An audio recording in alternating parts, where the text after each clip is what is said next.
let's move ahead here into the college slate a bit.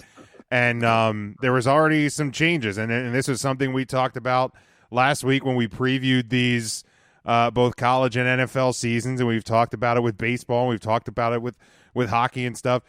That and hockey just hit 7 weeks without a positive COVID test. But again, they're in a bubble. Major League Baseball, I think, had a couple of games last week that were postponed or over the weekend. College football, they didn't even make it through the first weekend before things. Midweek, they're like, yeah, Virginia Tech's not playing. Before college game day even went on air, 9 a.m. On Saturday, Virginia Tech announced that their game that was supposed to take place on September 19th, this coming weekend, has had to be moved because Virginia Tech had some positive cases. No makeup date for that. Memphis, Houston, which was scheduled for this Friday, that had to be moved, as well as BYU and Army for this weekend because of some positive cases on BYU. They will hope to find a replacement date. No date has been announced for either of those games. And then I saw even on the Notre Dame broadcast, because it doesn't just affect those two teams that are playing that one game. Duke was scheduled to play Virginia in November. Mm-hmm. That game has been moved up to the end of September when Duke was supposed to have an off week so that Virginia and Virginia Tech can reschedule their game later in the year. So I feel like this is something that we are going to continue to see as the season goes on. Again, with the NFL, we talked about how it's a little bit easier to contain because even though you're not in a bubble, you don't have college kids going to class around college kids who are going to parties and things like that. So 3 games already that were moved because of positive tests, and then others had to be moved because of those. So it's going to be an evolving slate, I think, as the season goes on. Yeah, and then we touched on a little bit last week. I think when you're talking college campuses, I mean we've all been in that 18 to 22 age range, and I touched on it last week. It's not an age group that likes to listen to direction and likes to be told what to do, and you can tell all you want about 6 feet, and you can tell all you want about contagious and dangerous virus, and these kids, I mean, all they're seeing is like, well, I only get 4 years of college. Like, I'm not going to waste it in a dorm room or locked in my house or taking classes online. They want the college experience. And a lot of these kids that go out there, I mean, I'm not going to say I blame them for that. I mean, as much as they're going to be paying for this for as long as I'm going to be paying for this house. So it's hard to argue with them. Odds are they will be fine. The issue obviously is, how far does that chain go, and does it affect the sports, and does it affect money coming into the school, and does it affect other schools then? Does sports create a larger kind of risk factor for the spread of the virus? I don't know. I would hope that the tests come rather quick. It seems like at least you can identify it a lot faster than we could when we talked months ago about will there be football. So I'm hoping that at the very least, you can kind of just quell it, and at the very worst case, kill the season and just be like, you know what? Didn't work. We were wrong. But I don't know. Maybe some teams just have to kind of withdraw, and then you kind of just deal with schedules from there if it gets too bad in certain schools. But yeah, and we'll see what happens there. But the NFL, I think, from what I'm seeing, looks like they have it and are going to have it together. I didn't think they would, but it looks like they're going to be fine. Yeah, and that's another thing that has kind of come in question is if the Big Ten actually gets their shit together and actually plays, will every school play? Because that can come down to individual university presidents. That could potentially come down to state government saying you can't do this. But then again, when high school teams are playing and NFL teams are playing, then it's kind of hard to say, because I think I know Dan Patrick said yesterday that, from what he heard, Michigan State won't be a part of it. Wisconsin may not be a part of it. But if that's coming from a state level, the Lions are playing. Why can't Michigan play? So like there's there's a lot of things that happen when you draw the line from amateur to professional. I mean, I know collegiate players are now able to get paid for a likeness and things like that, but it's not. I mean, these are amateur athletes. They're students. They're paying to be there, not being paid to be there, at least on paper. And it's a very different ball game. At a professional level, it's like your employer's call. The NFL players were given the option to opt out, and I'm sure collegiate athletes will as well. But then, what does that do to your scholarship eligibility and the NCAA eligibility? If there is a season and you've just chosen not to play, are you still eligible next year? I think I remember. I'm pretty sure they I think I remember that basically act as being like a red shirt. Yeah, kind of seeing scenario. that scholarships and eligibility would not be affected if players opt out. There's a lot of questions that come into play, and I mean, if I'm in the Big Ten and I'm a school that gets smacked around every year, I mean, obviously, it brings in money either way. I mean, if you're a Northwestern or Purdue, I'm sure there's a share from the Big Ten, and could the Big Ten say, well, if you're not playing, you don't get the share? I'm sure it would be perfectly within their right to do so. But I don't know. I feel like, you got to make the call for your school. You got to make the call for your situation. Oh, sure.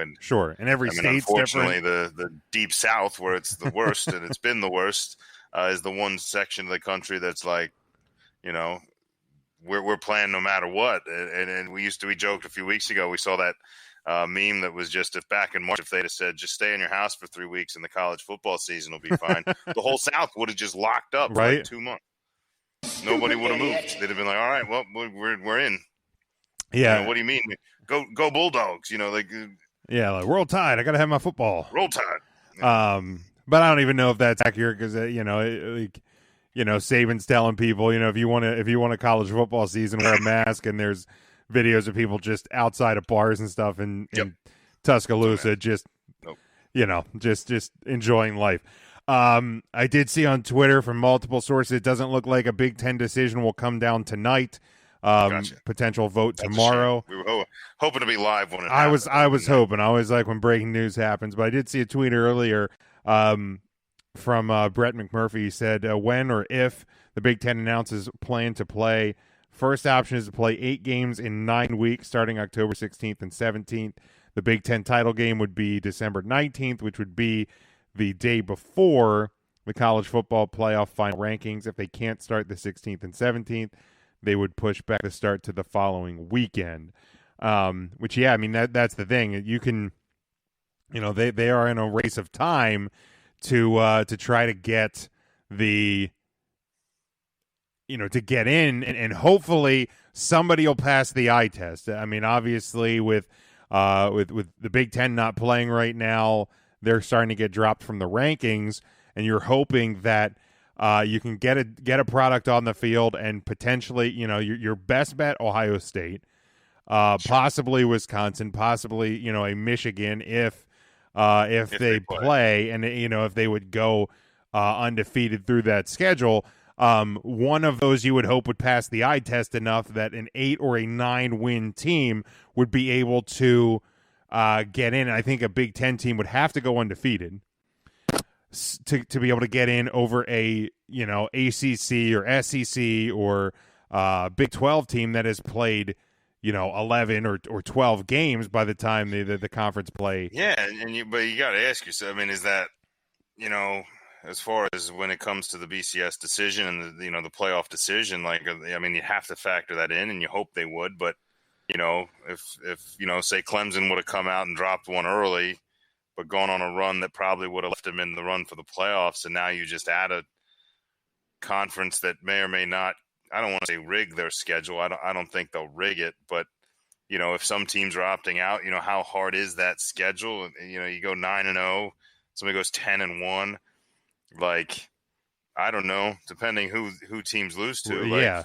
Well, I mean, is the undefeated team looking in? I mean, it sounds like Maryland and Rutgers are not going to be playing. Would potentially not be playing. So you're at least eliminating your two worst teams. Scrubs, yeah. You're at least eliminating your two worst teams. That would have been my point as far as opting out. If I was one of those weak teams, I'd be like, I'm not risking this. Yeah, why am I going to go out and get beat up for no good reason whatsoever? We get paid to play basketball. You know what I mean? Yeah. And Rutgers, we get paid to be near Philly. Like, we don't really do anything else. And I mean, I know Harbaugh has been marching and sounding the drum that they want to play. So the word from Dan Patrick that Michigan potentially wouldn't be playing, I don't know where that's big coming from, because Michigan wants to play. They've been advocating the fact that they haven't had a positive test, I think, since their first week of camp. Right. But and again, it's not necessarily up to them. Unlike the NFL, where it's the organization that controls their bubble, and your bubble is like within a team facility, and you have all those guys. Realistically, they could just live in the training facility. Like, they could just leave their families if they needed to. True. These other kids have to be on a college campus, and like, it's only so hard, or it's only so easy to remove yourself from the general population of that college campus. And so, I don't know, to say like our football team hasn't had a positive test, it's like, well, yeah, but you're talking 10 weeks with students there. Yeah, it's a different ball as game. Opposed to like, we've been in camp while no one's here. It's a very different ballgame. Oh, sure. I mean, look at those 90 players or 80 players or whatever else, counting practice squad, that don't go to parties. I mean, look at Notre Dame. Don't sleep with girls. Yeah, I mean, Notre Dame had, I think, 3 or 4 players that had tested positive through camp, and the first week that class was back in session at South Bend, I think they exploded over 100 cases. So, like, you know what I mean? All the good work that you can do, and I'm not discrediting them. Yeah. But once you Notre Dame's a small campus too. Yeah, like, there's no college campus that's going to lock a football team away from the general population, because they have to go to class first. Right, of all. They're athletes. Right, so they have to. They're students first, so they have to go to class. So to let them out into the classes, even if the team's real good about, like, you go to parties, you're done. Those kids in class with them are partying. They're doing rules, right, exactly. So, it's college. I mean, could they attend virtually, and like, that's up to the university. But I mean, there's a lot of ifs. But generally, telling a college player, like, if you're on this team, you will not go to parties, you will not meet girls, you will not do anything until the season's done. For guys that are like legitimate NFL prospects and know they're going to be there, they're probably going to buy in and be like, you know what, I can do 12 weeks. For the guys that are like, look, I'm just trying to, I'm the playing walk on teams, that I'm never going to do anything else. They're gone. Like, the Rudy Rudigers are not going to party. No, there's no Rudy Rudiger in this scenario. Yeah, and yeah, that's the thing. And here's the thing: we were both college students once. If you told me not to do something, that was all the more reason for me to do it. Like, that's just how the game goes. It is, it's pretty simple. Don't miss 4 classes. Fine, I'll miss 5. Well, now you have a D. Oh. So I tried to find, Dave and I, when we do these pick'ems, I always try to find like good matchups. Those are going to be hard to find. They're few and far between. So I found 2 that, like, the odds were under like 10 points. And there was one matchup of 2 top 25 teams this week. It's number 14 UCF. They have not played yet. They are a 7-point favorite at Georgia Tech, who was a victor over Florida State. So they are 1-0. The over-under on this one, the Ramblin' Wreck, 59.5. This one, 3:30 Eastern time on ABC. For those interested in Notre Dame football, remember, USA Network this week for Notre Dame. Never thought you'd hear the words Notre Dame football preempted by U.S. Open Golf on NBC. U.S. Open Golf, then Notre Dame, then Silk Stockings. Silk Stockings coming on after so that. The U.S. Open will be on NBC. Notre Dame will be over on the USA Network against South Florida. But I'm going to take UCF here. But given that they haven't played, but Georgia Tech has, I'm going to take UCF to win outright. But I'm going to take Georgia Tech plus. I think they're going to cover that 7-point spread. UCF going to be a little bit rusty coming out of the gate, and I'm going to go with an under, even though it's 59.5. I think you're going to see some struggles offensively this week in this game. Yeah, I'm not sure you're going to see 59.5. If you do, if you go over, if the game goes over, your pick is wrong for covering the spread. Correct. Because it's going to be UCF that's going to tear the roof off that. And I was kind of on the same boat as you. I mean, it's one of those games I don't know a whole lot about both programs. Obviously, UCF we haven't seen yet, and I'm going to go the other way just for parity's sake. I think there's a good chance that Georgia Tech winning against Florida State has as much to do with Florida State underachieving yet again. They're not good. As it does with Georgia Tech being any good. And UCF in a shortened season, in a conference where it's Clemson or Notre Dame, and I think they need to prove something, so they're going to come out firing. Because if they want a shot at anything, they're going to have to win them all, and they're going to have to do it in prime fashion. So I'll take UCF to cover, not just win. I'm going to take them to cover that 7.5, probably win by like 14 or 17. And because of that, over-under is what? 59.5.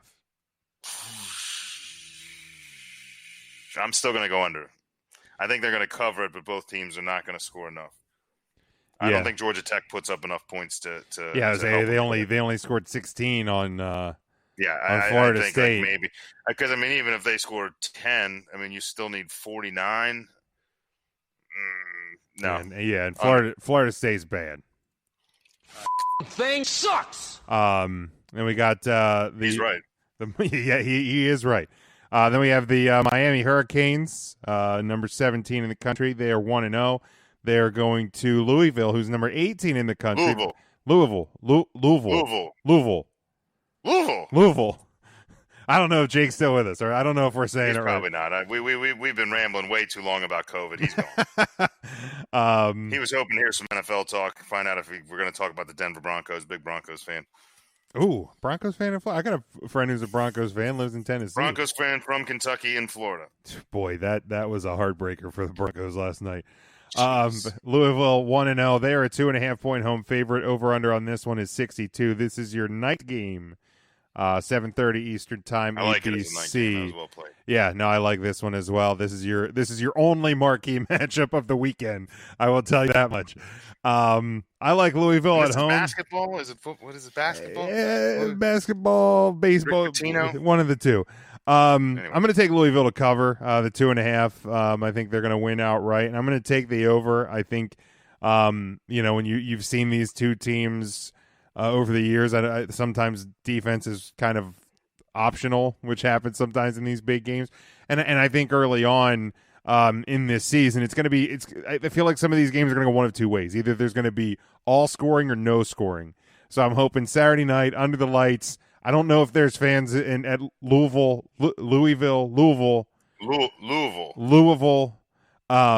That's better. There we go. He's going to critique that, but Louisville. I feel like I'm getting closer to it. But I don't know if there's fans there or not. But under the lights, let's see some high scoring. I like it. So Louisville plus better and over. Okay, I'm going to go the other way mostly. And here's why. I agree with you that a lot of times defense is optional, and I think as far as defense being optional, I think there's a better chance that Louisville shows up with that. Louisville. I feel like when Louisville, see, he's telling us Louisville. He's telling you. I feel like when I'm with Jake, I say Louisville. I think it was Louisville. When I see I think I said that once. I think I did say Louisville. You did say it one time. You said Louisville. All right. I think I got it. Okay. So Jake is still with us. Good to hear. But when I see it, when I read it off of a screen and I see the Cardinal, I think I just instinctively say Louisville, which I know is way wrong. Well, because you literally see Louis. Yeah, you literally see Louis and Ville. No, I see Louisville. Well, some people pronounce that Louis. Anyway, what's going to happen is this. If a team's going to show up without a defense, it's more likely to be Louisville. And it's I think Miami's defense is better, and I think Miami's better than people think they are. I mean, obviously 17 is probably a good spot to start them on the year. But I didn't really bring them up when we were talking ACC last year. But I think, with the right run in that schedule and winning a couple games early, they're one of those teams that, if Clemson and Notre Dame one knocks the other off, the other gets upsets. Miami could be there kind of creeping in. I think they're a real good team as long as they don't get in their own way. But I think their defense comes to play enough. I also agree with you, though, that it's going over. I think there's going to be a lot of scoring, but I think Miami's going to create some turnovers that Louisville doesn't. And I'm going to take Miami in that.